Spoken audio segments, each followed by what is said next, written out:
Hi everyone, on today's Mixology video we're mixing up what I'm going to call a Peachy Martini.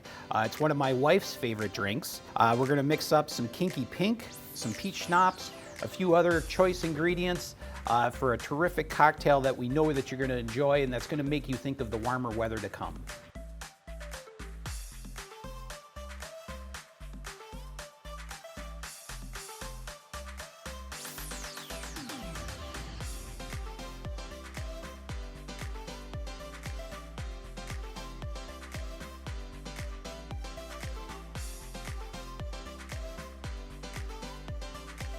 So thanks for watching today's Mixology video. Don't forget to stop on down to Glencoe Wine and Spirits.